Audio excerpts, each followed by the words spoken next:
Sounds great. Diana, just wanted to make sure you heard that so we could start the recording and start the script. Great, I see it. Great. The regular meeting of the Minneapolis Civil Rights Commission will now begin. It is 6:03 p.m. on May 17th, 2021. Good evening, everyone. My name is Mackenzie Colas. I am the chair of the Civil Rights Commission, and I'm going to call this meeting for May 17th, 2021 to order. I want to welcome everyone joining us this evening. As we begin, I will note for the record that this meeting has remote participation by members of the commission and city staff as authorized under Minnesota statutes section 13D.021 due to the declared local public health emergency. The city will be recording and posting this meeting to the city website and YouTube channel as a means of increasing public access and transparency. This meeting is subject to the Minnesota Open Meeting Law. At this time, I will ask the clerk to call the roll so we can verify a quorum for this meeting. Commissioner Colas? Yes. Schumacher?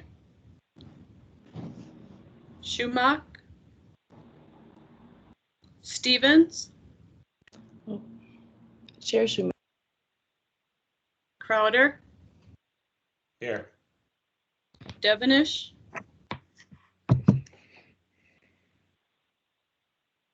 I'm not hearing.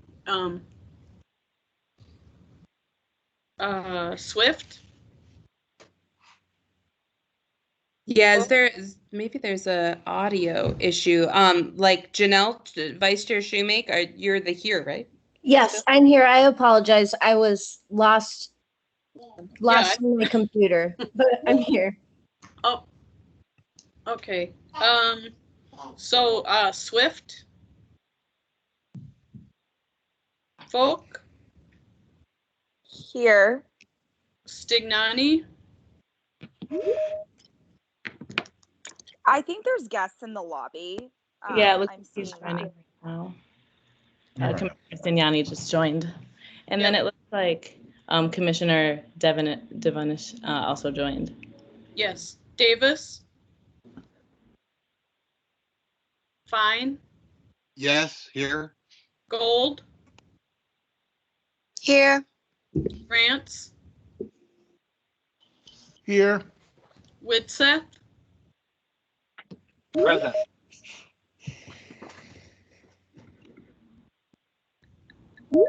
Shepherd? Oh, here we go. Shepherd? Lord? Yes.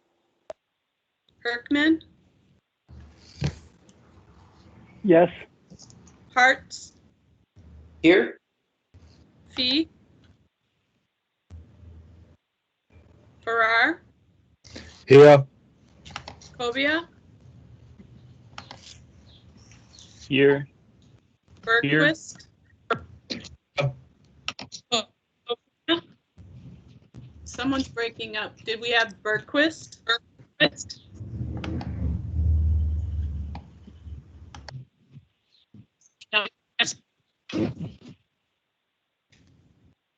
She was here earlier.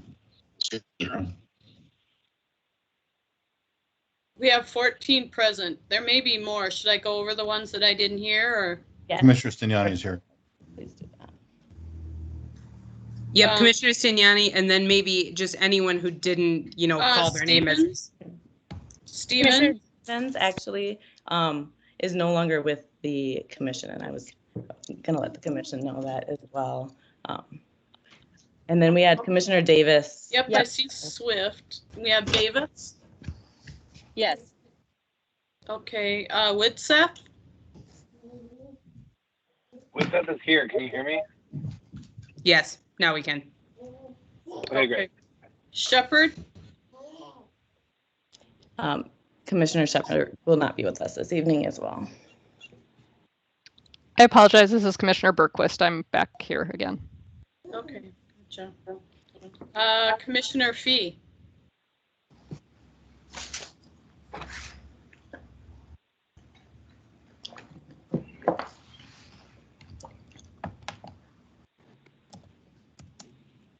I have 19 present. And Cindy Devenish, Commissioner Devenish is here as well. Yes, I've got you. Thank you. We have another in the lobby. Okay, let the record reflect we have a quorum. For the second item, we have the adoption of the agenda.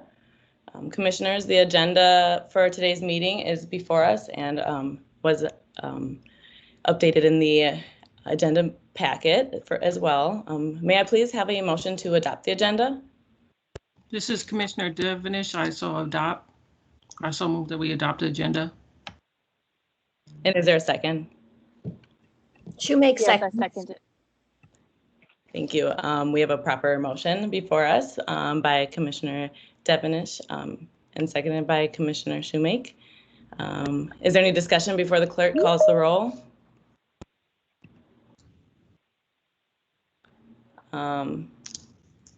Seeing none, I'll ask the clerk to call the roll on the motion. Commissioner Colas, Yes. Shoemake, Yes. Crowder, Yes. Devenish, Yes. Swift, Yes. Pope, Yes. Stignani, Yes. Davis, Yes. Fine, Yes. Gold, Yes. Rance, Yes. Widseth, Yes. Shepherd,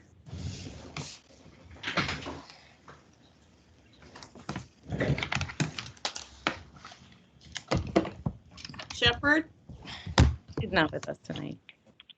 Lord, Yes. Kirkman, Yes.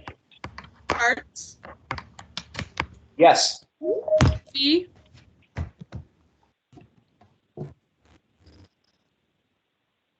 Fee, Farrar, Yes. Cobia, Yes. Bergquist, Yes.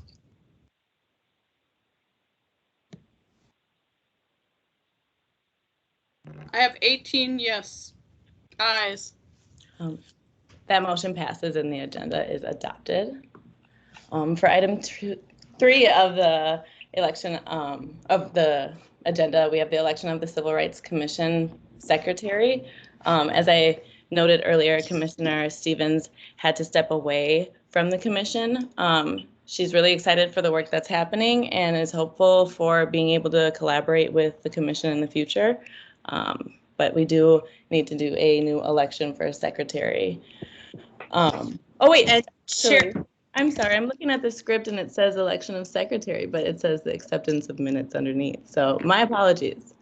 I will go to the acceptance of the minutes. So next is the acceptance of the minutes from the April 19th meeting. May I please have a motion to accept the minutes? Devenish, I would like to move that we adopt the minutes. Thank you. Is there a second? I second that. Commissioner Davis? Thank you, Commissioner Davis. We have a proper motion before us. Is there any discussion before the clerk calls the roll? I have an item to discuss on the minutes. Thank you. This is Yes. Commissioner Farrar. Thank you, Commissioner Farrar.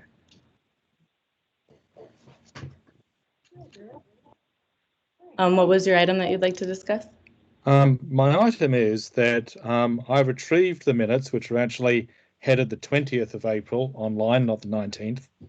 And the minutes don't actually reflect the fact that there was a motion at the last meeting to include in the motions that had been passed at the previous meeting. And I know that you're all sick of my termination and the actions that were taken to fix that issue.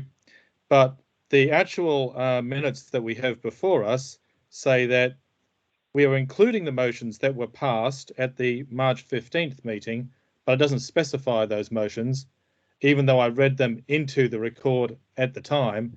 And I retrieved the minutes of the previous meeting, which that resolution was supposed to amend, and those minutes have not been amended either. I'm kind of frustrated by why we specifically read into the minutes the motions that were passed, and that isn't reflected in the minutes that have come back. And I'm also frustrated that this was specifically about amending the previous minutes, and when I withdrew those today online, those haven't been amended either.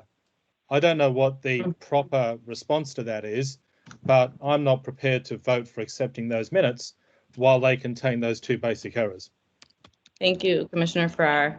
So I wonder if, because the city has taken or they've decided to step away from their role with our commission, so now we are going to be working with Diana Roman, who's here with us from the city. And so through that, I'm wondering if maybe we can have a meeting with Diana to make sure that those things are reflected in the new minutes as well, or like we can amend them as well, but make sure that what concerns you have for previous minutes are also addressed. Or do we need to do that here? I'm not quite sure I understand what you mean by the city is stepping away, but we can talk to Diana from the city. The city clerk's office. Their role with the commission is no longer. Is that And Chair Collis, I can. This is Kayla. I can clarify that just a little bit. Yes. So the administrative work around commission meetings has moved away from the clerk's office and back to the Civil Rights Department. So Diana Roman has very graciously accepted to help us out with doing the administrative tasks of the commission. So we, the Civil Rights Department staff, were not the ones that wrote those previous minutes, but what I can do is just make sure that we go back and make sure they were properly edited so that they reflect what was voted on. So we can, all the meetings were recorded, so we can go back and look and make sure that those were properly reflected. Sorry for any oversight. Thank you, Kayla. Commissioner Farrar, does that address your question? Certainly, particularly if we record that in the minutes from tonight's meeting, because I don't want to be frustrated, but I clearly am. And if we say that's what we're going to do, I'll be happy to work with Diana or with Kayla or whomever, just to make sure that we get the record straight for the next meeting that we come to. Thank you. Any other items for discussion? I thought I might have seen a hand up previously.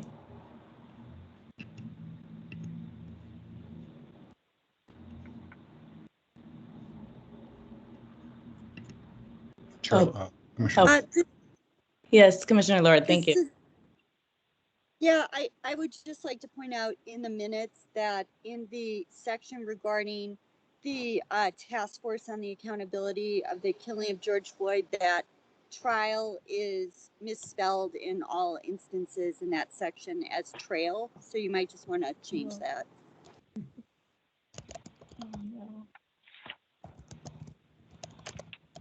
Thank you.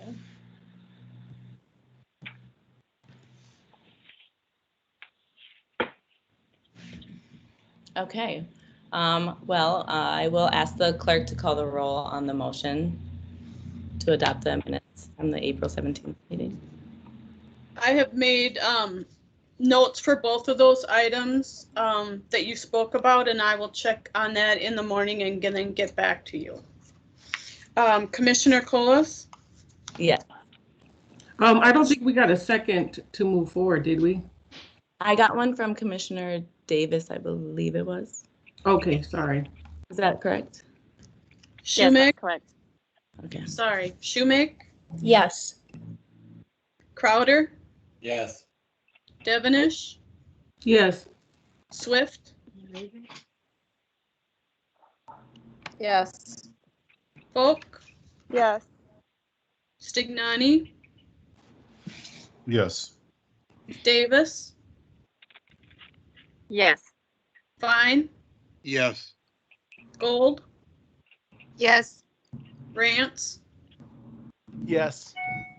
Widseth? Yes. Shepherd?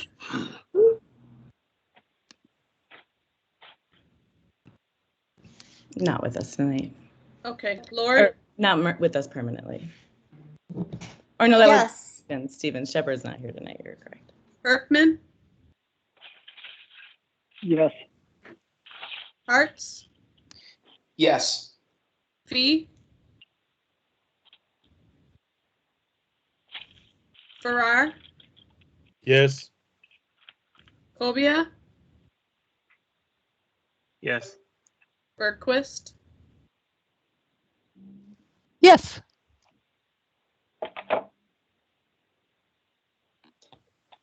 have 18 ayes. You know, Stella, that part of in California is at 5 o'clock, meeting at 7 o'clock here. That motion passes, and the minutes are accepted as presented, and the city's, Diane, oh, I'm sorry, Commissioner Farrar? No, I think you said the minutes are accepted as presented, but I think you meant the minutes are as amended voted in. Well, we didn't have a motion to amend. We had a motion, did we? I'm sorry. Because I believe that we are going to work with Diana and Kayla to get those minutes from the previous meetings amended. The meeting before the last, was it the March meeting? I think actually they both had to be amended.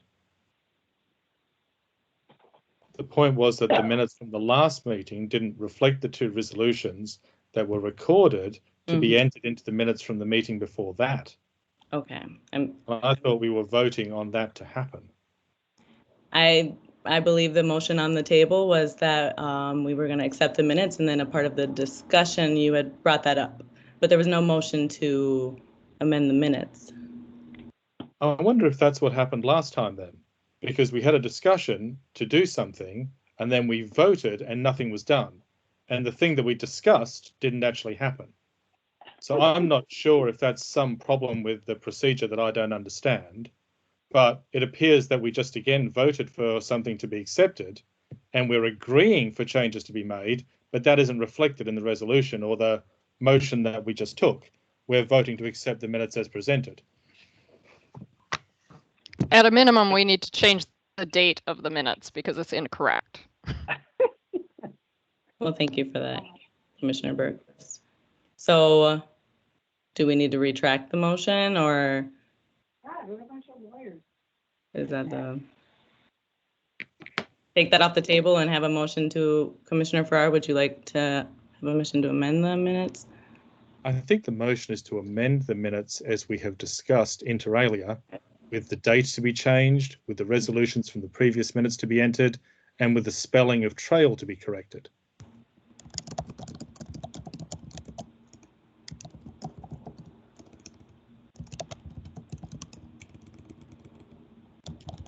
And if passed, that we can make sure that all of those things happen if this motion passes. Thank you. And then just as a point of order, when I think Kayla and or Diana has said, and I will check back with you, was that you referring to the chair, or was that referring to me because it was my point of order and resolution that had been missed the last time? I'm offering to help either of you make sure we set the record right. My intent, Commissioner Farrar, is to speak with you to make sure that the record gets straightened out, and then I will send everything off to all the members if that's appropriate to do so. That'd be Kayla. You have my telephone contact number, and you can catch me tomorrow on that, or shoot me an email. Thank you. Yep, and I think that would be just fine. We can also just listen to what has been discussed on the previous meetings too. We have a motion to approve with the forthcoming amendments. Do we have a second? We had a second. I second that.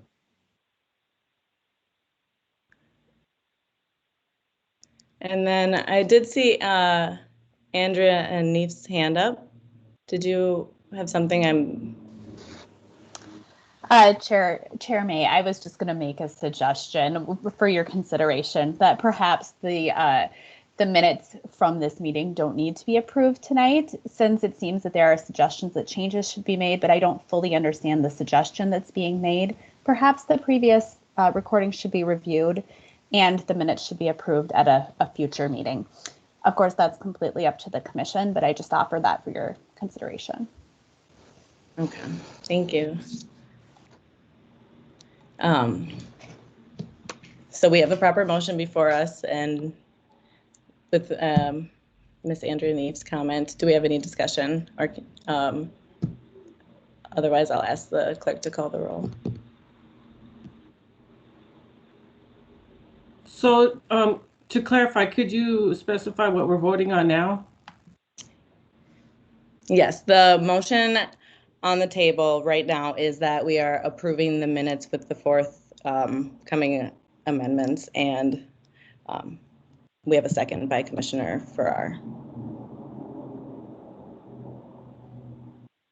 I realize this is Commissioner Lord. I realize we have to vote on this because we have a second, but I liked Andrea's suggestion a lot, and following this vote, I would be happy to make a motion on that.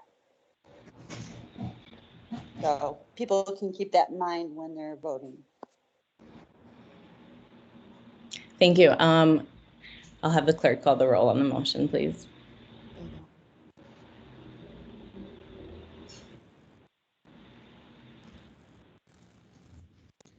Colas, Yes.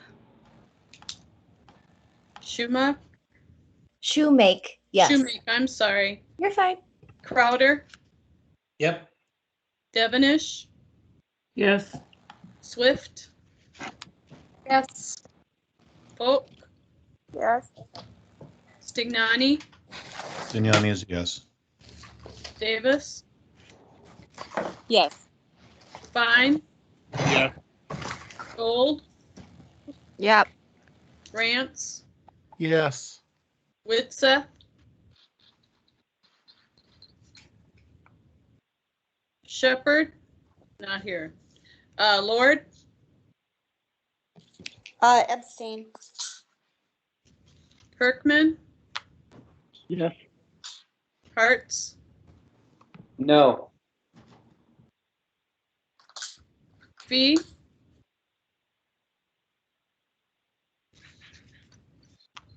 Farrar, No, I'm sorry, I didn't hear you.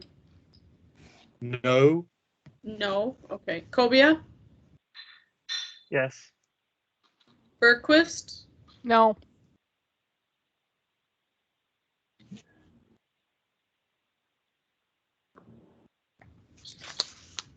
you have 15 ayes and 3 noes.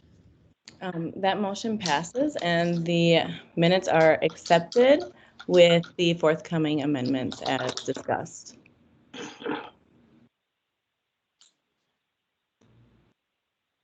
So next is the. I have a question, Chair Collis, and this is to Commissioner Lord. Our Commissioner Lord, did you suggest we vote on something else? Are we moving forward from this? The decision that was just made makes a potential motion moot from me. So I think we're just moving on. Thank you. That would have had to fail to make the motion relevant. Thank you for your question. Next is the election of the secretary. In accordance with the Commission's election procedures, this office is for an unexpired one-year term. Nominations can be made by any commissioner present at the meeting and do not require a second. After nominations are closed, candidates will be given a maximum of 3 minutes to speak to why they would like to be considered for the position. After all candidates have completed their speeches, a question and answer period by commissioners will be held for a maximum time limit of 5 minutes. The Q&A shall involve all candidates, concluding with a vote in order the candidates were nominated. Are there any questions about the process as I've explained it?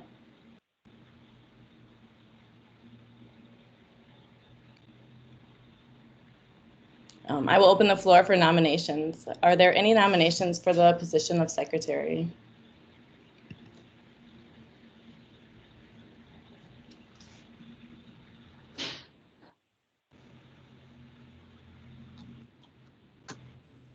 I will nominate myself. This is Commissioner Cobia. as you suggested. Crowder seconds. Thank you. Are there any further nominations for secretary? Shoemake nominates Commissioner Davis.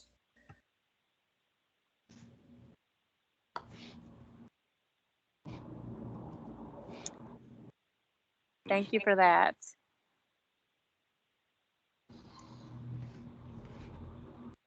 So we have Commissioner Davis as well.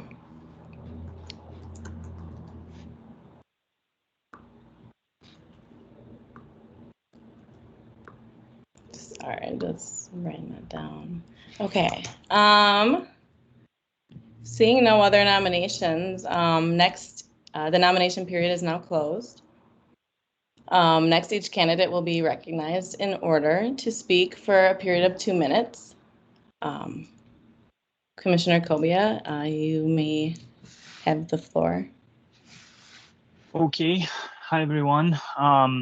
I was the secretary in 2019 for the commission in my first year. And part of what I tried to do was streamline, well, first take more detailed notes, which I think Commissioner Stevens did an even better job of continuing, and to try to deal with the absence issue, which is being dealt with. I'm gonna say I wouldn't say it's ever complete, but it's ongoing.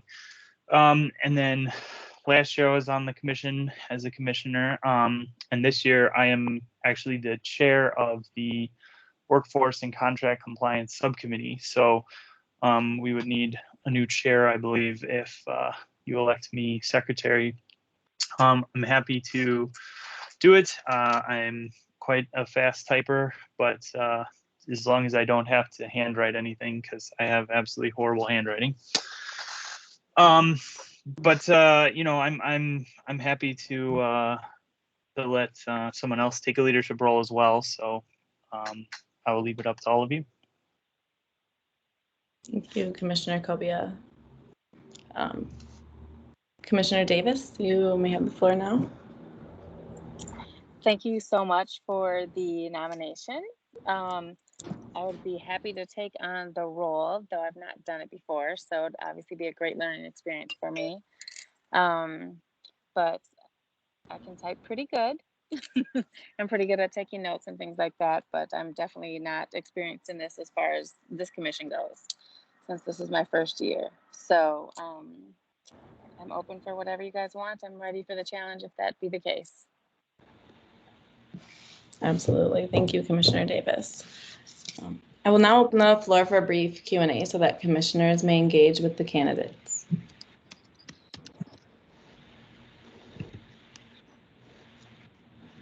Commissioner Lord. I guess I have the same question for both of the candidates, which is, to what degree are you enthusiastic about the role?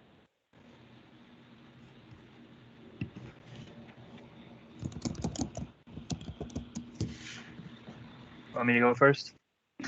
I really enjoyed doing it 2 years ago. I actually had the opportunity to chair a meeting, which was sort of impressive that all 3 of the people ranked ahead of me were out for one meeting, and that was a little stressful. But I definitely enjoyed being secretary and trying to take some of the behind the scenes work off the plate of the chair and the vice chair.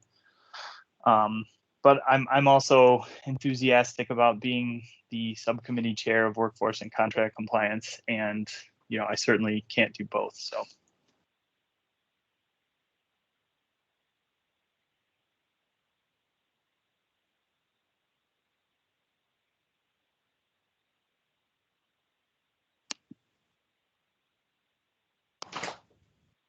And Commissioner Davis, did you want to respond to that? Chair Collis, I think you're on mute. I was wondering if maybe she was too. Yes, that is exactly what I was saying. So thank you, Sheila. I wasn't sure if there were going to be any questions or anything of the sort. I'm definitely open for it, and be happy to do it. Like I said, I'd love to be a great part of this as well. So I'm more than open to do it, and I think it'd be a great experience, and I would look forward to it. So I'm very excited if that becomes the opportunity for me. Thank you, Commissioner Davis. Do we have any other questions?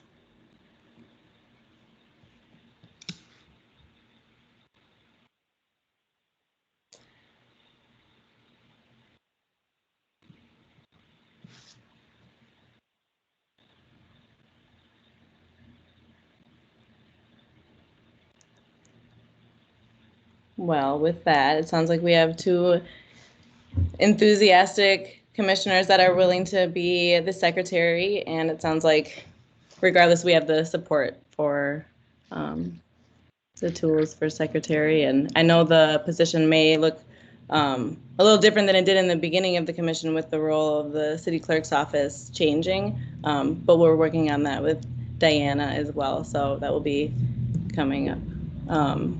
But it looks like we don't have anything else, any other questions, so we will proceed with the election of the commission secretary. A majority vote is required to elect an officer. Clerk, please call the roll on the nomination of Commissioner Cobia.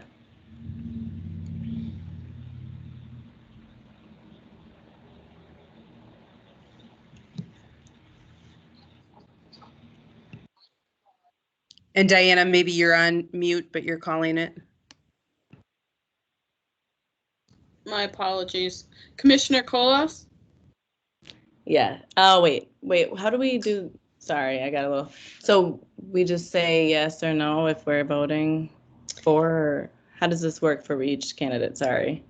Yeah, so because this is a vote on the nomination for Commissioner Cobia, you vote yay or nay as to whether Commissioner Cobia should be the secretary. And then if he were to get a majority vote, we would be done and move to the next item. Thank you. Sorry, I got a little ahead of myself, so my apologies for that, Commissioner Cobia. No. Shoemake? No. Crowder? Yes. Devonish? Yes. Swift? No. Folk? Yes. Stignani? No. Davis? Yes. Fine? Yes. Gold? Can I abstain? Sure. Okay. Rance? No. Widseth? Shepherd? Lord? No. Erkman? Yes. Hartz? Yes. Fee?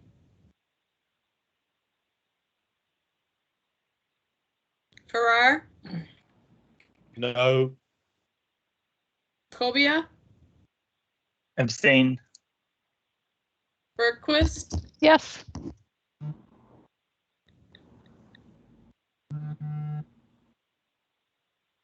I have 8 yeses.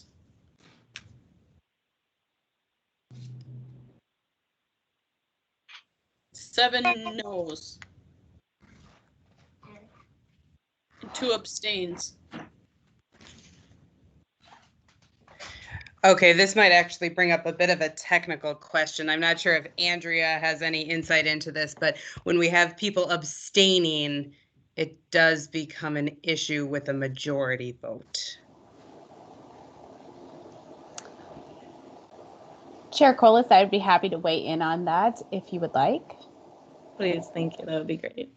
Sure. The rules provide that election shall be by simple majority of the commissioners present and voting. So we would not count the folks who abstained, and it would be the majority of those who did vote. So I believe I believe Diana said it was 8 yeses and 7 noes. Correct me if I'm wrong, please.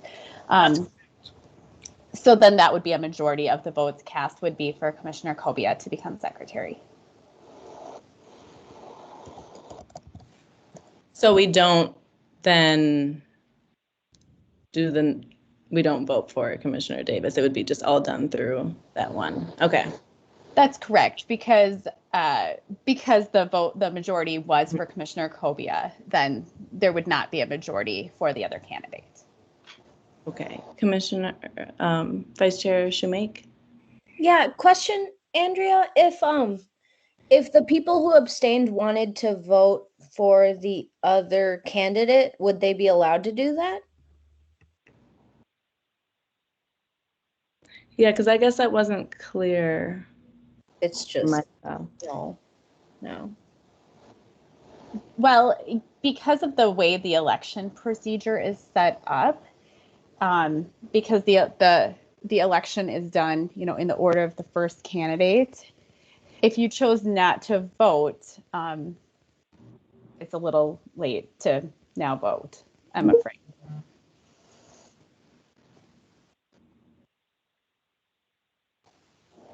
I'm just reading Commissioner Kobia's question. Commissioner Kobia, I don't quite understand your question in the chat. If it's a question for me and you want to pop on, I would be more than happy to try to answer it. Yeah, so I was wondering what the difference between not voting and voting abstain would be, or if there is a difference. Abstaining is choosing not to vote. It's saying I don't want to take part in this decision. Okay, so could we vote present instead of abstain to count it? The options for voting, the only options I am aware of ever are yes, no, and to choose not to vote, which is an abstention. Present isn't a vote. Okay, thank you. So we have 8 yeses for Commissioner Kobia. That motion passes, and Commissioner Kobia has been elected as secretary. Congratulations. I'm excited to have a new secretary and your tools and experience from the past. So especially with the transition of the clerk's office. So we'll be glad to have you in the executive committee.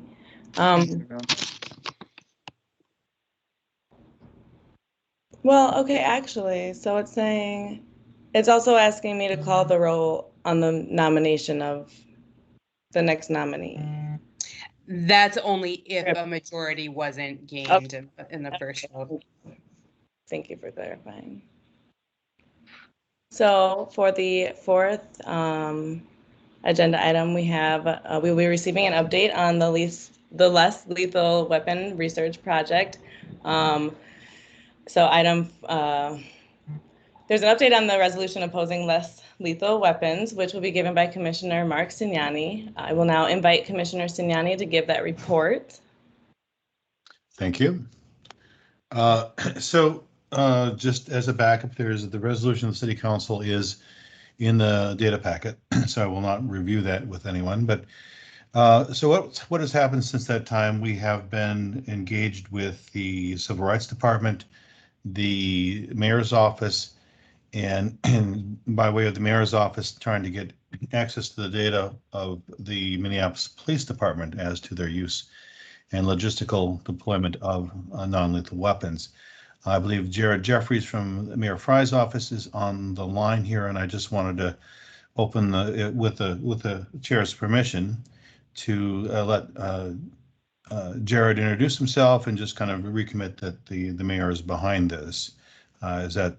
Jared, if you would like to unblock your line, please introduce yourself, please. That would be great. Thanks, Commissioner Signani. I just wanted to add, we'll have 10 minutes, so we'll just want to wrap up around 6:50. Thank you.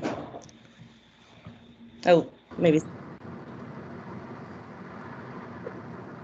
I will be very brief here then. Thank you, Chair May. Thank you, Commissioner Stignani. I appreciate the opportunity to be here before the commission today. I have been working with Commissioner Stignani, Chair May, and Vice Chair Schumig to make sure that the MCCR is getting the data for less lethal weapons from MPD that all of you are requesting. We have that request underway right now. MPD, the clerk's office, and a few other city departments are gathering that data now as far as the fields that are going to be available for study. And I'll be reconvening with Chair May, Vice Chair Schumig, and Commissioner Stignani here in the near future to discuss what those fields are so that the commission may make formal requests of all the data around less lethal weapons. And as I said, I'll try to be brief here, but I am here as an extension of the mayor's office. I apologize for not being able to turn on my camera tonight, but I will be able to do so in the future here, hopefully. But I am an extension of the mayor's office, and if there's ever anything that any MCCR commissioner needs, please don't hesitate to reach out. My email contact information is pretty accessible on the city's website, so I'm very pleased to be your extension to the mayor's office. And again, let me know if there's anything that you ever need. Much appreciated. Thank you. So with that, I'll just continue on. There's three parts of this research project as we have right now. First is the access to the data, which we're discussing, and Kayla in particular has been also helpful getting information from the procurement department. The dimensions we're attempting to look at is what are the non-lethal or less lethal weapons being used, how much are we buying, how much are we using, what sort of records do they keep, what sort of policies do they have, what sort of rules of engagement do they have, and understanding what the current training is. And we've submitted exemplar documents from the San Diego Police Department to them to give exemplars of what we're looking for. Once we get the data, then the next level is engaging with the data, both with experts and with the commission. We have secured at least partial agreement with one of the national experts in these types of weapons out of Wayne State University, Cynthia Beer, who has agreed to help us interpret this data in a way that's not takes us above and beyond where we are as commissioners here. We're also looking to validate this data with public information, high resolution photos from both the media and from the public, which will lead us then to the third step. The third step is where we're going to work with the Community Engagement Subcommittee to begin to do surveys of people who have had their civil rights impacted in some manner, by a non-lethal weapon or the subject of a non-lethal weapon. So to that end, we will be working with the Community and Engagement Subcommittee to push out surveys for the people. I'm assuming we have media on this call, so we would welcome, I think, the engagement of the local news media as well to help push that survey out and have as high value response as we can get it for. So then once we get all that together, we will then be able to present a good picture back to the city council as well as the mayor's office of what we have, plus the most importantly, the impact to the community and those who have been impacted by one of these methodologies of less lethal weapons. I'll turn it back to Chair May if you have any concluding remarks or if there's any discussion. Yeah, thank you, Commissioner Stignani. And thank you, Mr. Jeffries. It's been very great being able to work alongside the mayor's office and with Kayla and really being able to look into some data and ask questions that maybe we haven't asked in the past. So it's been an interesting journey, requesting things that we don't know if we're going to get access to, but things are really moving along and really fast. And Commissioner Stignani's been doing really great work along that. I do see a hand up from Commissioner Farrar. I do have a question, if this is the right time to ask a question. Please. Well, my question is this. I like the resolution. I like evidence-based stuff. I particularly like the fact there's a bunch of data here. All of that is great. What my question relates to is maybe the unintended consequence of if this resolution were followed. And by the unintended consequence, I mean there's an underlying problem. The underlying problem is that poorly trained, poorly recruited, poorly supervised police inappropriately use force. That's like an undeniable fact that we've seen over the last couple of years at least. And that they use force inappropriately, both lethal and non-lethal. And what this resolution is doing is not actually addressing the underlying problem, their inappropriate use of force. All it's doing is taking away the non-lethal force. So I wonder what, as a question, how do we stop the unintended consequence of we still have poorly recruited, poorly trained, poorly supervised police from whom we've taken away non-lethal force, so the only things they can do now is inappropriately use lethal force? How is that not making things worse? And if I may, your points are valid, Commissioner Farrar. I think what we're attempting to do right now is get data that has been, unavailable at this point forward. Whether something is, whether they even follow their own policies will come out of this. What we're trying to do here is bring as much data forward so that the unintended consequences are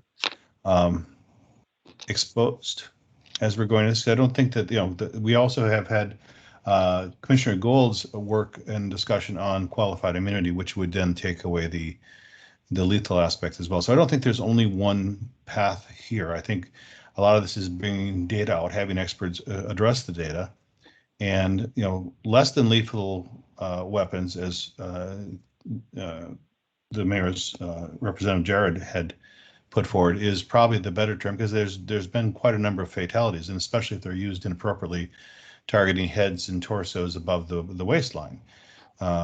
So the whole point here is to put as much sunlight as we can on how the police have used them previously, and then if it is clearly outside the boundaries as posited, that should not be something that's hidden. And then our goal is to put the light onto that.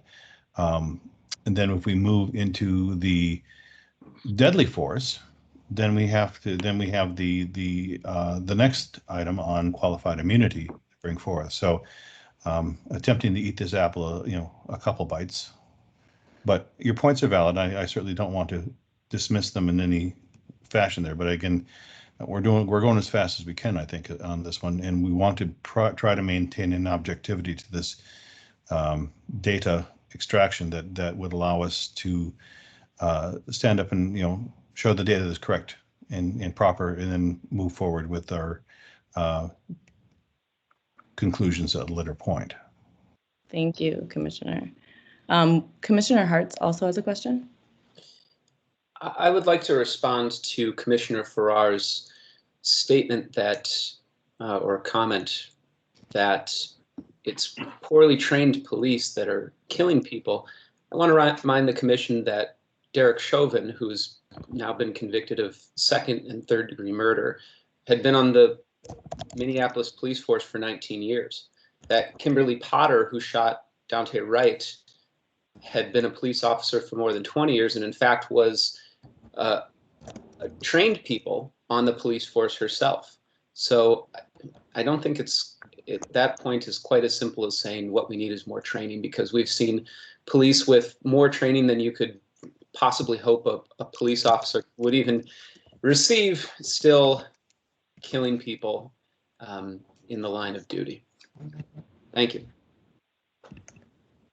Thank you, Commissioner Hartz. Do we have any other questions from the commission?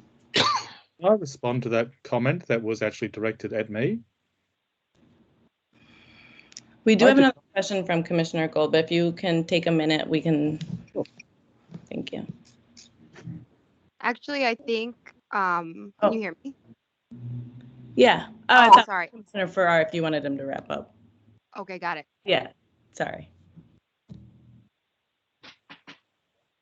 Well, so can I speak now? Yeah. So I was just misquoted then. I did not say more training was the answer. What I said very carefully was poorly trained. People who've been trained for many years are not necessarily trained well. And people who do things that are irresponsible and criminally negligent have not been trained properly. When I said poorly trained, I stick by poorly trained. And if you want to equate many years of training with being trained well, then I think that's a fault on your part, and probably one of the fundamental errors that the Minneapolis Police Department has subjected the citizens of this city to for year after year.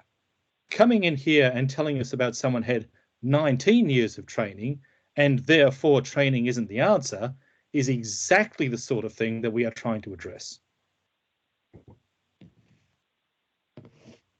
That's the whole of my comment, and I think you can tell exactly what I think of the mayoral representative's statements as a result.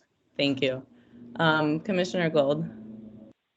Yeah, I think Commissioner Bennett had their hand up first. Oh, was it still up? Okay. Yep. Commissioner Hartz, I apologize. I left it up by mistake. Okay. Yeah, that's right. My comment was to my fellow Commissioner, is it Hartz who was speaking before? I just wanted to say thank you. And I second everything you said. Thank you very much. Okay. Thank you, everybody that weighed in, and thank you to Commissioner Stignani for that report. Seeing no further questions, I will direct the clerk to receive and file that report. Item 5 on the agenda is an update on the investigation into civil rights in Minneapolis, which will be given by Commissioner Farrar. I will now invite Commissioner Farrar to give that report. You'll have 10 minutes for the report, and then we'll have about 5 minutes for questions afterwards. Thank you. I don't really have a report. Okay. What I had distributed to everybody was a copy of a report that was released by the International Commission of Inquiry on Systemic Racist Police Violence in the United States. And you all got a copy of that, and it details some horrific perspectives on American policing from the perspective of someone in another country. We're also all aware that the Department of Justice on the 21st of April opened up an investigation into our city's police department. And that's going to be a pattern or practice investigation in which they're going to collect information and evidence from the public and informed people to potentially come up with a review of MPD policies on training and supervision. What I wanted to do tonight is propose that we, as a commission, fulfilling our role to provide leadership, should set up some way in which we can have input into that Department of Justice inquiry. We should be able to comment on the things that we have seen. I recollect, as a specific example, a couple of years ago, we had representatives of an audit committee present to us how the city has gone about recruiting police. And our perspective on that, as professionals and people interested in civil rights, should actually be presented to the DOJ. I don't know what the channel is for us to have input into that DOJ inquiry, but I think tonight we should have some discussion about where the responsibility for that sits and how we go about having some input into that inquiry. Madam Chair, I think if you throw it open to discussion. You're muted, Commissioner Farrar.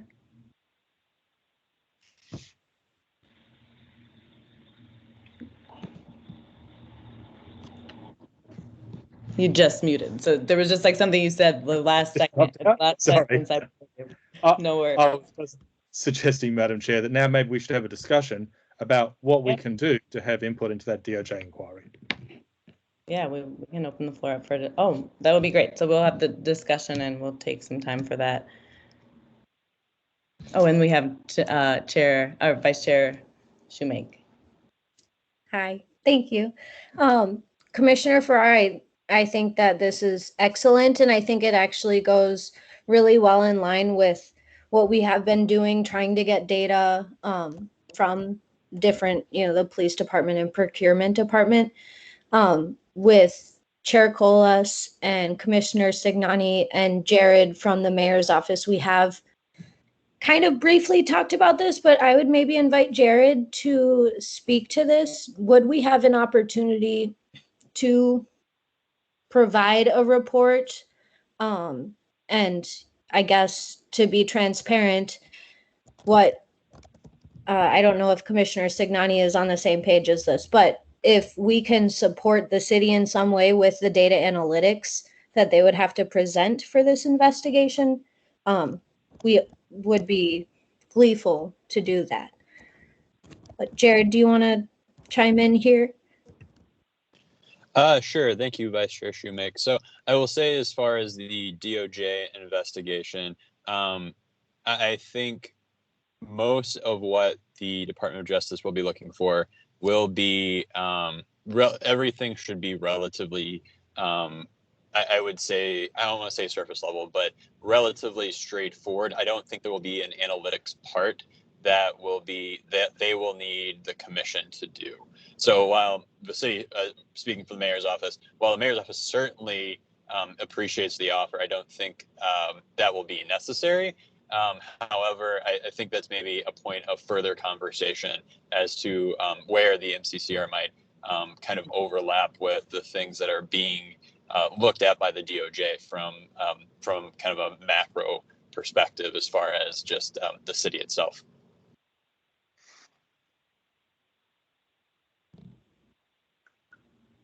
Commissioner Lord. I did want to remind our commissioners in general and Commissioner Farrar in particular that we did develop a report with respect to policing based on approximately 17 different community interactions, including a number of forums. And based on all of those interactions throughout the community, we developed a set of recommendations and things that we thought the police department should consider in terms of actions and changes. And so, one possibility is certainly to repurpose that report or, share that report with the DOJ to provide a perspective. I mean, we had some very specific suggestions of things the department should consider, and it was based on a lot of, input and work. Thank you, Commissioner Lord, for that suggestion. What do others say about that suggestion? Commissioner Stignani, if I have a second. One of the things that we may be able to look at here is our commission has a diverse set of connections outside the commission. And I think we should examine what relationships we do have, if they would offer us to potentially inquire above and beyond what our role might possibly be. So I think that post meeting, I think each of us should look to our own links and our own connections, see if there's other ways to address this. But I think that we need to figure out what our brief is with respect to whether or not the city council wants us to engage with that, or the again, as the mayor's office has spoken, probably not. So, but I think that there's an opportunity to see what we have extra city, to see what we have in relationship to whether or not the Justice Department has connections.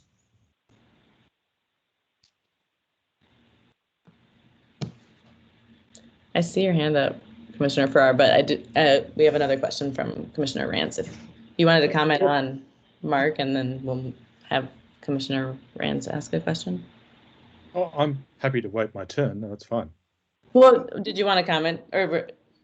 Well, the point that I was going to make with respect to Mr. Jeffries and what the mayor's office may want, as I understand our role is to provide leadership in the areas of civil rights. And that may not necessarily be the same as only providing advice to the mayor's office when the mayor's office requests it. I think those may be two different things. And I also think that in terms of interaction with the DOJ inquiry, we have come up with a report in the past about things we have recommended that would be opportunities for the police to do something differently. But we also have some insight into the MPD current policies, training and supervision. And that regardless of what outcomes we recommend, I think we should probably also share the insight we have and that we have gained into MPD policies and training and supervision. And as I say, I bring up that one specific example where those of us who were on the commission 2 years ago had the MPD's recruitment procedure explained to us in a lot of detail, and I would be very happy to share my professional opinion of that recruitment process with the DOJ, regardless of what the mayor says and regardless of what the MPD says. I feel that is my obligation, having sat through someone presenting to us the MPD's recruitment process. So to tag onto that, so with that said, why don't we as a commission invite the U.S. Justice Department to our next meeting, have them explain what this process is for this potential consent decree, and then we can explore what information or provide information to them to be able to help them better assess what's going on. So let's invite them to the meeting, let them know what we have and we're willing to share with them and provide it to them.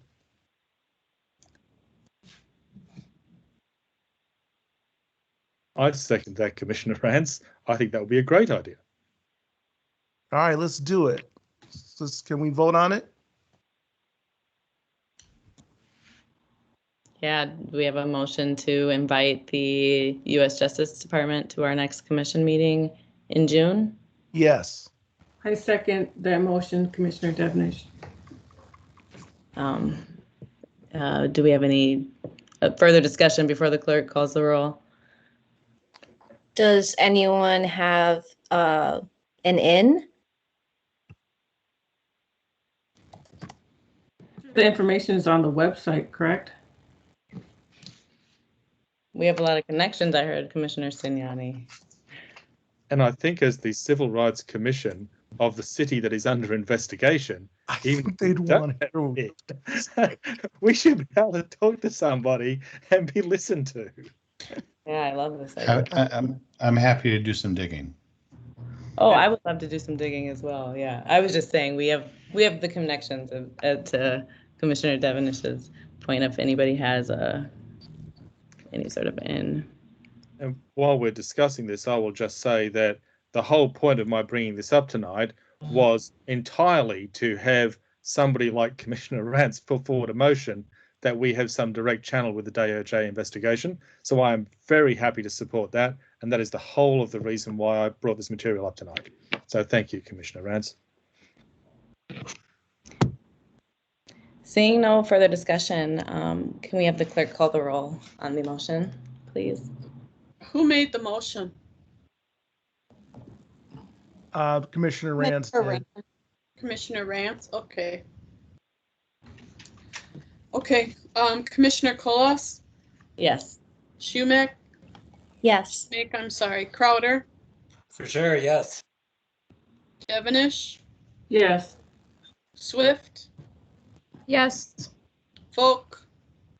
Yes. Stignani? Yes. Davis? Yes. Fine?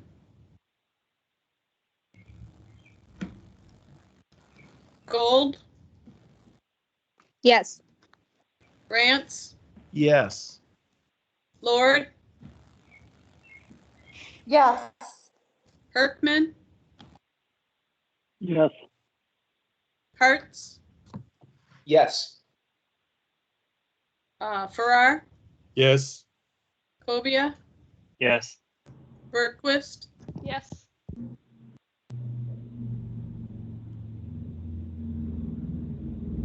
You have 16 ayes.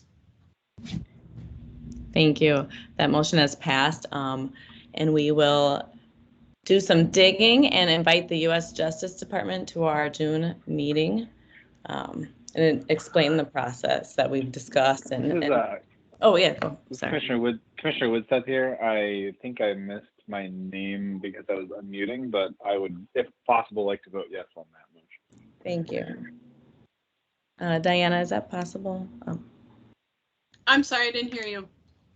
Commissioner Woodseth was unmuting and wasn't able to vote yes, Oh. but he would like to vote Okay. yes. Yes, that's fine. Then you have 17. 17 ayes. Thank you. Thank you.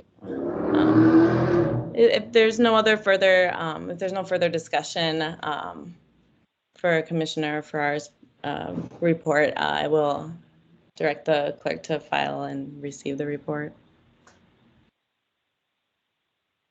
Item 6 on our agenda is the public comments. So the next order of business is the acceptance of public comments. I will open the floor and invite comments from the community. Each speaker will be allowed 2 minutes. So with that, are there any community members on the line who would wish to address the commission?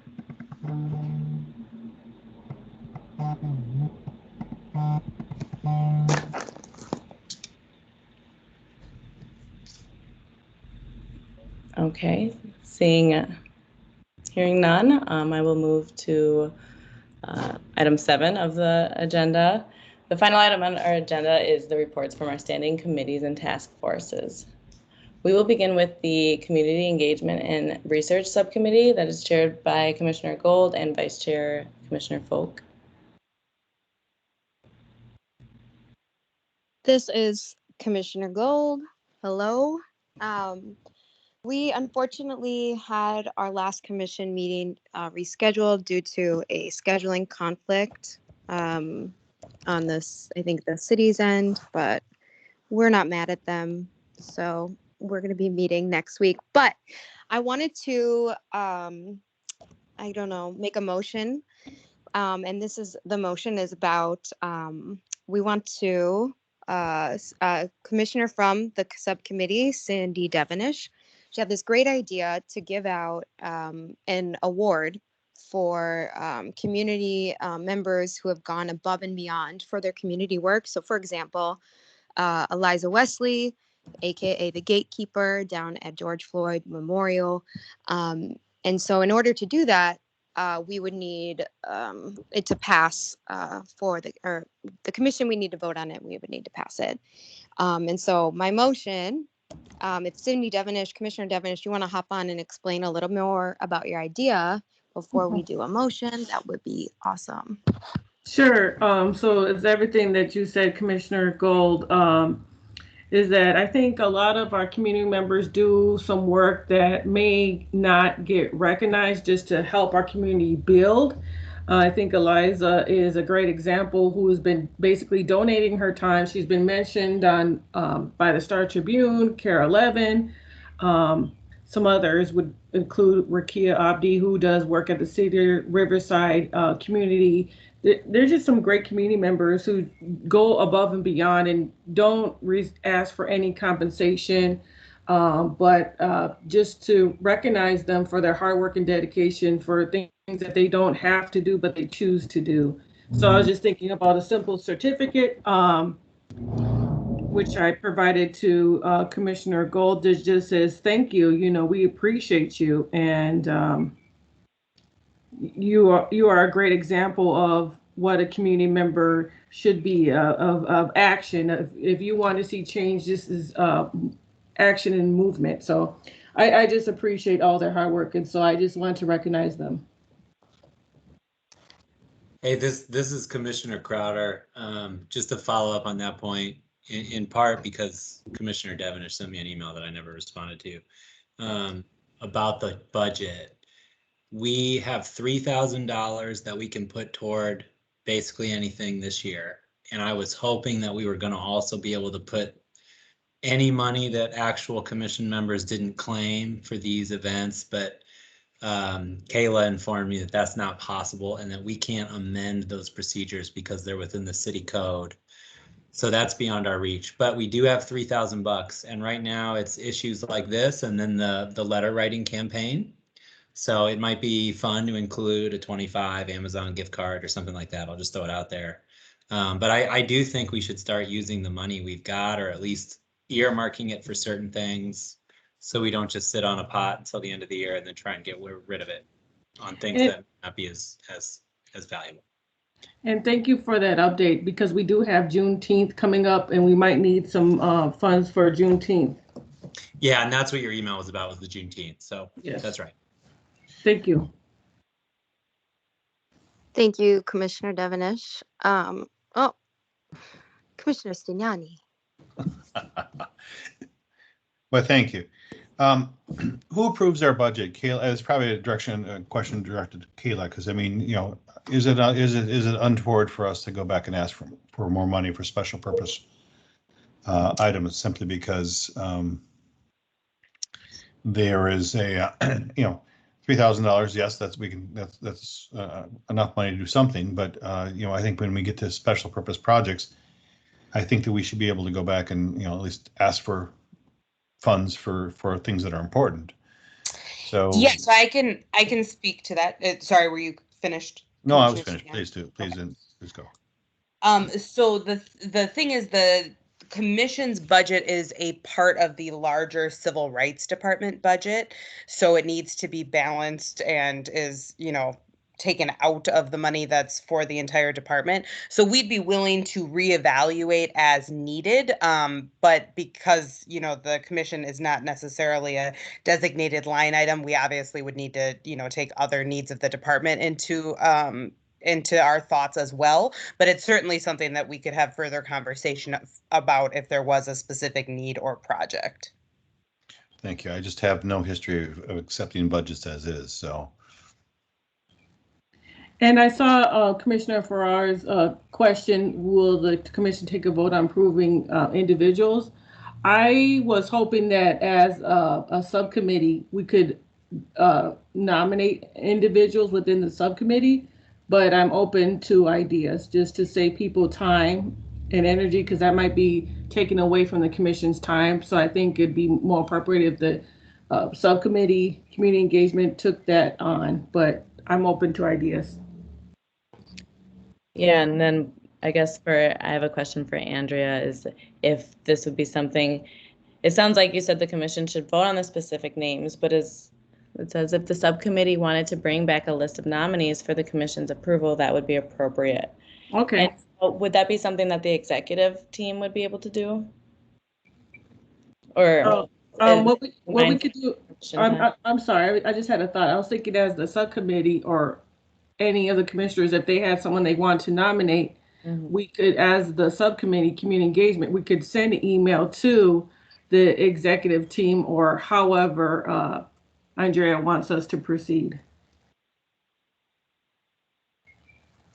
Yes, Chair Colas, Vice Chair Devenish. I'm sorry. I know that was Devenish. That was last year. My apologies. No, that's Commissioner okay. Devenish. Yes, if you're going to issue a certificate that has the commission's name on it to a specific individual, the list of individuals should come back for the commission's approval. How you get it here for the commission's approval is entirely up to you, whether you wanted to discuss names in executive committee or in one of the subcommittees, that would be fine, but the whole commission should vote on the names. Okay, thank you. Thank you. And so do we have a second to the motion that Commissioner Godas brought upon us? I would like to second it. Thank you. So we have a proper motion before us. If there's no other discussion, we'll have the clerk call the roll.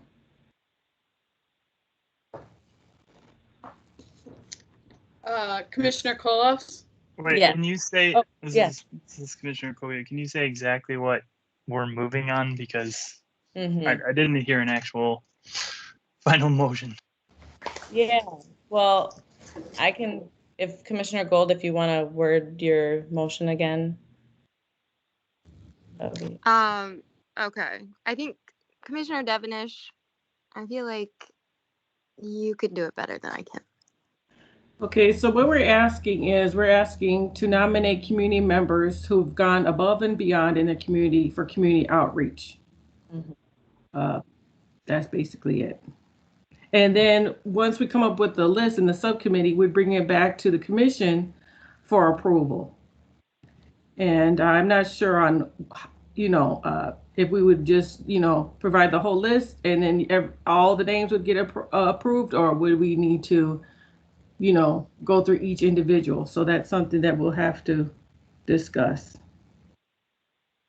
This is Commissioner Kobia. That sounds great. And as a point of order, we could probably avoid voting on this until we have a list of people to vote on, because we're not actually doing anything. So you're saying come up with the list and bring it to the commission next time we meet?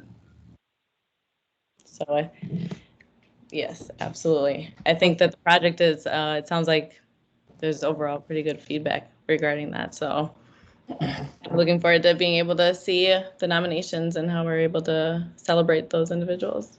Mm-hmm. Thank you. Commissioner Gold. Going to run down the update for the Community Engagement Committee. So Commissioner Herkman has reached out to Just Deeds founders. So we're going to have 2 speakers come talk to us regarding housing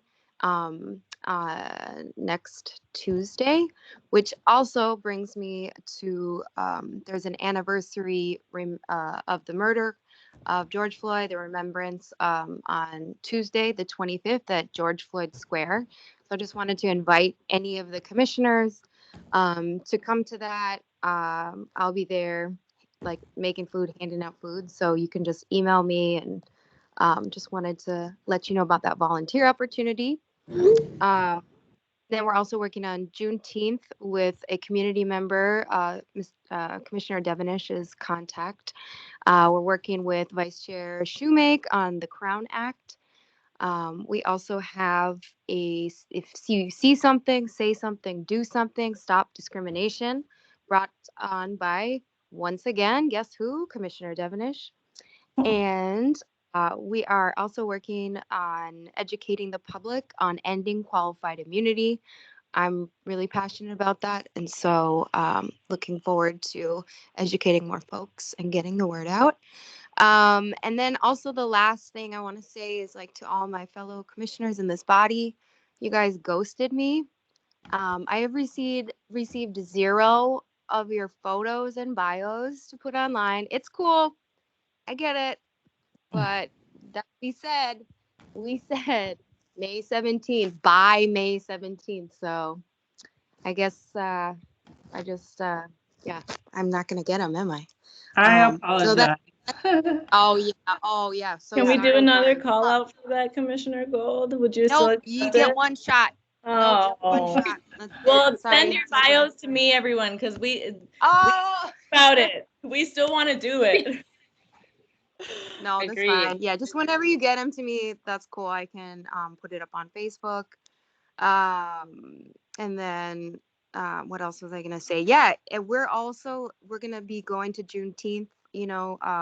Some of the commissioners on the subcommittee. So we're gonna try to really get out in the field. And so if you're interested in joining us, meeting in person, safe distance, whatever, you just can email one of us directly, and we can let you know about future events. And that is my update. Thanks. Thank you. It looks like we have a few hands up. Commissioner or Andrea Naif, do you still have your hand up? I do. If I may, for just a moment, Chair May, I had actually asked to go on the agenda this month just to comment on Commissioner Gold's request for pictures and bio information, and I was too late. So I got told to wait until next month. But with your permission, I would just jump in for a real quick moment here. Regarding the pictures and the requests for bio information, I think it's a great idea from a public relations perspective, but I do have to give you like a little data practices advisory just pursuant to state law. And basically it's what I'm telling you is you don't have to put up your picture and you don't have to provide any bio information. It's purely voluntary. Your position on the commission doesn't depend on it. You won't lose out on any opportunities or anything like that. So because it's a picture and personal information, we just want to be very, very clear on the record that this is completely voluntary on each commissioner's part. And that's all I had to say. Thanks for your indulgence. Thank you. Commissioner Hartz. Yeah, Commissioner Gold, could you send an email out reminding us of that? My guess is that's why nobody responded. When it's a thing sitting in your inbox, it's a lot easier to remember and respond to. Sure thing. Great, thanks. That's all. And we have Commissioner Crowder.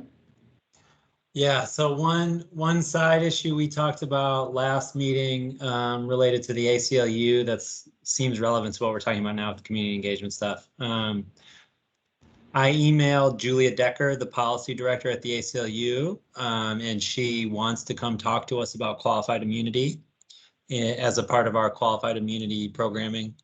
And so we just need to get her a date lined up and figure out others that we may want to invite as well. But she's in, so I just wanted to let Senior Stignani and others know that she's lined up and ready to take next steps as soon as we get a date. Thank you. That's awesome. So next for updates, we have the Standards and Procedures Subcommittee.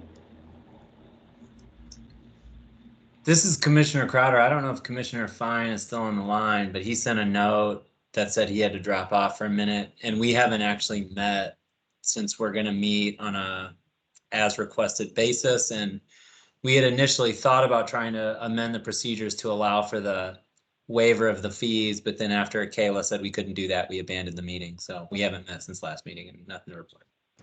Thank you, Commissioner Crowder.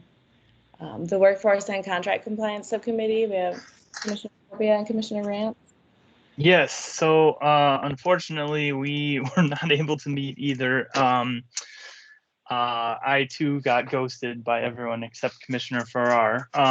I wonder if there is an issue with the reporting of the meeting time or if people forgot, but I'll try to provide a reminder for the next meeting. Our next meeting actually is going to be pretty exciting, and Commissioner Colas, I hope you can join too. We have two speakers lined up from the city who are going to discuss, let me pull up my notes. We have Rick Parizo from the Target Market Program and Vendor Manager, as well as Brian, I'm going to not get this name right, I apologize, Sahachik, who is a buyer for the city. And they're going to do what we had requested as a subcommittee. They're going to walk us through what the bidding process is like for city contracts and how each of the steps are involved with different aspects related to civil rights. There are a few different things that'll likely come up. There's an affirmative action plan that each vendor has to supply, and there are some other requirements. And so this should mostly target smaller to medium-sized businesses because there's separate procedures for suppliers who are supplying something under $150,000 and suppliers who are providing services over that. So we may get into that a little bit too. And then, so that should be really exciting. And then we also have someone from the city contract compliance department who has agreed to meet with us. Aiden Dunn will be hopefully joining us at our next subcommittee meeting to give us an update specifically about partial answers to 4 of my questions, which included how city contracts are communicated to women and minority-owned businesses, any known issues throughout the process that cause bidders to drop out or not win contracts, specifically where we could help provide education.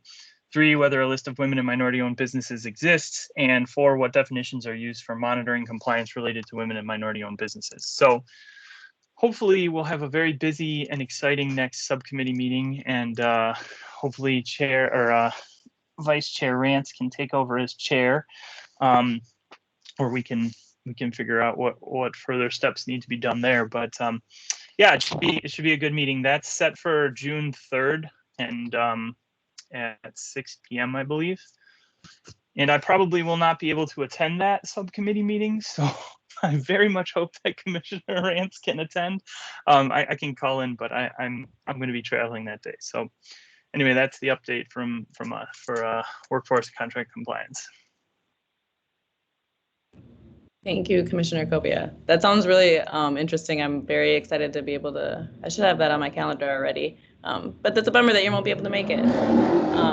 So we have the next update from our Vice Chair of the Civil Rights Commission, Chair Shoemake, Vice Chair Shoemake. Thank you, Chair Colas. So, I don't have too big of an update. We have gotten through, let's see, I know that one of the May cases has been completed fully because I was on it. We have 2 other May cases that I think are in the works. Ashley Gold, Commissioner Gold, have y'all set a time for your panel? Yes. I don't think a time, but a date. We're Okay. just figuring out. Yeah. Perfect, perfect. Okay, just good to know that y'all are working on that. Wonderful. So yeah, we're on track with our panels. I have a contact in the department now that I'm working with to plan out the contested case hearings. So Commissioner Herkman? Yeah, I'm going to ask a general question, and then someone can tell me if I can be more specific. I'm on one of the upcoming panels and was getting ready to sign one of the documents for any conflict of interest. Can I say in general what so I emailed Matthew twice to ask if this was a conflict of interest. It's well, I think it's general enough. Has to do with the Minneapolis public school system. Oh, yep. I'll stop. Yep, I'm just going to jump in. There's no need to go into any of the details. So I've been working with Matthew to get an answer to that question. So we should be able to answer you in the next couple of days and figure that out. Great. Awesome. Thank you so much. Sorry to take up the time. I yield it back to you. Oh, no problem, Commissioner. If there is a conflict, I should be able to swap you out with someone else. And yeah, so we'll be on top of that this week to make sure that everything is organized for June. So, any other questions? Otherwise, that's the end of my update. Thank you, Vice Chair Shoemake. Sorry, I was trying to put down Paul or Commissioner Herkman, if you want to put down your hand. Sorry, got a little distracted. So yeah, as I updated the commission earlier this evening, Commissioner Stevens is no longer with us. We do have other updates from Kayla with the department. I wasn't sure if we had additional information, but Frank Reed is no longer with the department as well, and so there's some transitions in that. But we do have some new connections being made with staff at the department, who I believe one of them is with us this evening, Andrew. We'll be working more closely, and as we start to situate and figure out what that role looks like, you know, more will be to come.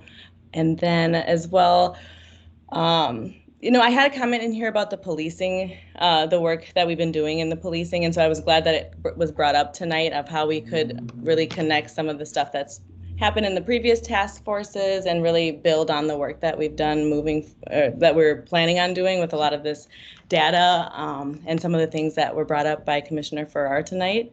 And so just wanted to make a note of that, but I was glad that some of those things were brought up, and I'm really excited for all the work that's happening and looking forward to continuing to work together. I know Kayla had some updates that seem like some more work that we'll be able to do as a commission and bring some attention to the work of the department. So I'll let Kayla update us as well now.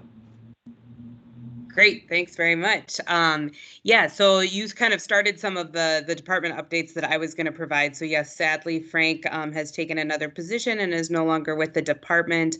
So the new interim head of the Department of Civil Rights is Imani Jafar, who was previously the director of the Office of Police Conduct Review, which is another division, as many of you know, within the Civil Rights Department, just like complaint investigations and contract compliance.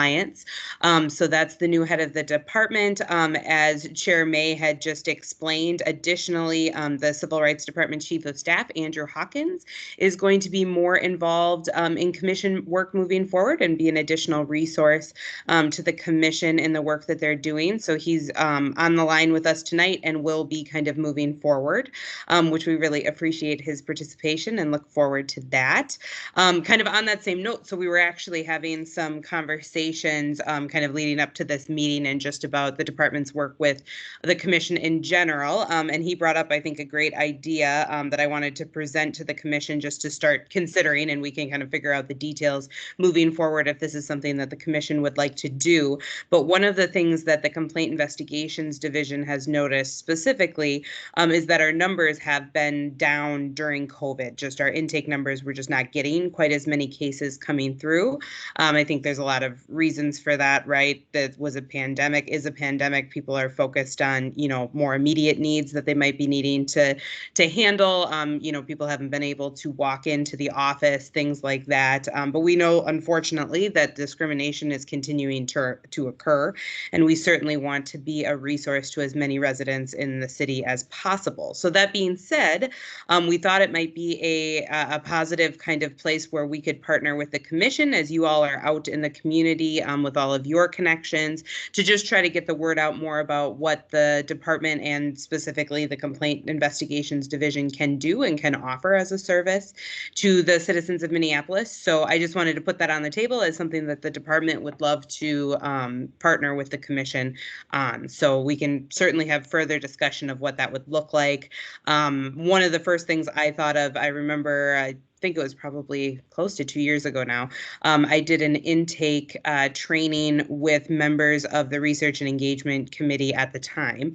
And I thought that was productive and positive. So we could potentially, revive something like that so that commissioners have the tools to help community members understand what's available and, what fits with the work that our office does.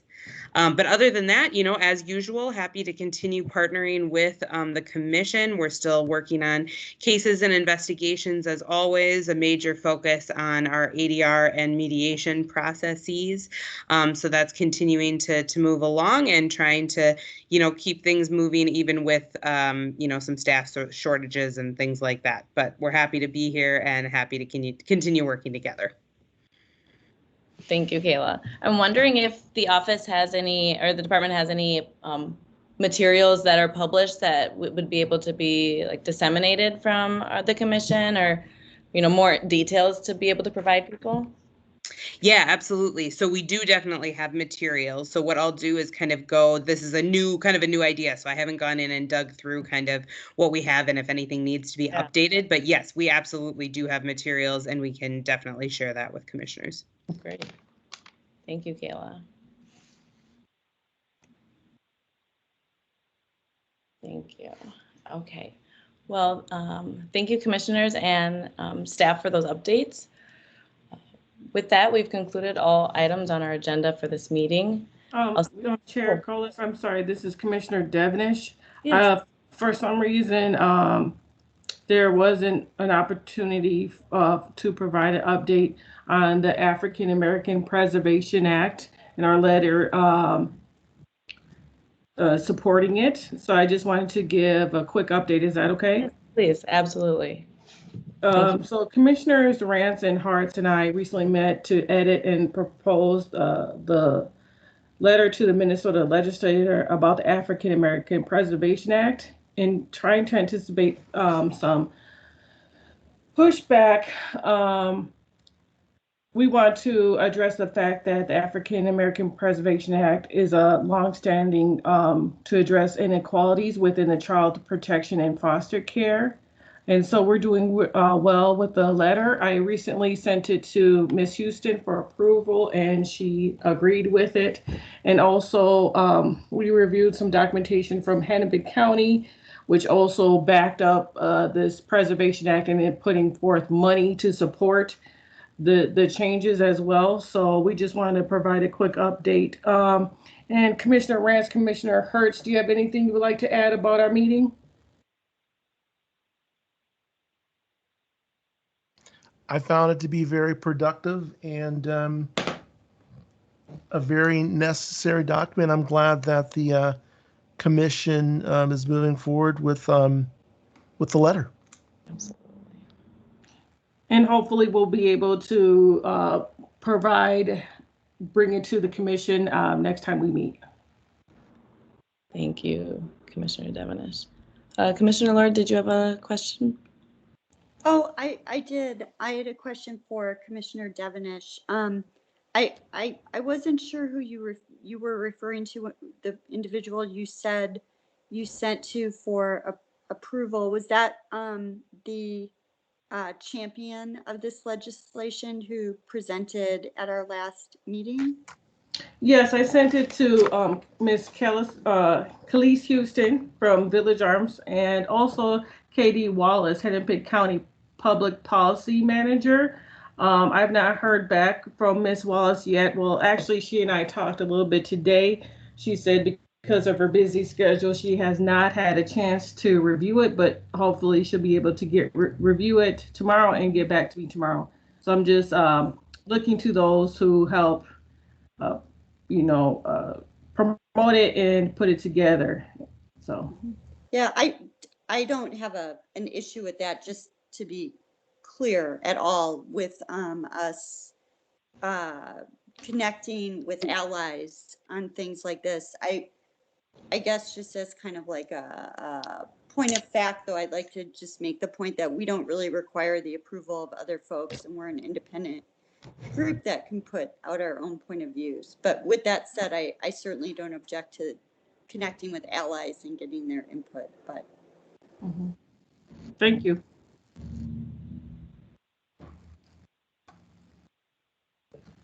Thank you, Commissioner Devenish. Seeing nothing else, we've concluded. Oh, and I did want to make actually a point to to Commissioner Lord's comment. Commissioner Devenish, you said you were going to be, or you sent the letter to Miss Houston. She's the one that gave the presentation last month, correct? That is correct. And the reason, I'm just going to put it out there, the reason why I asked for, a review of the letter is because apparently there might be some pushback from the city's office, and in anticipation of that pushback, I just wanted some support, even though this is an independent body. It came to my knowledge that someone within the city might be trying to push back on something that passed with 20 votes, so 28. So I just wanted to prepare myself and have all the support that I could in regards to this letter.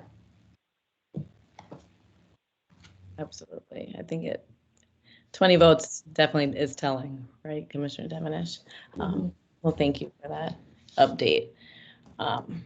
So with that, we've concluded all items on our agenda for this meeting. I'll see everyone back here next month for the June 21st, 2021 regular meeting.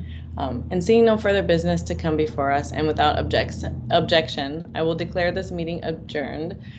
Thank you, everyone, and good night. And if the executive team, are we staying on afterwards? If you want to stay on for a few minutes. Yeah. Yep.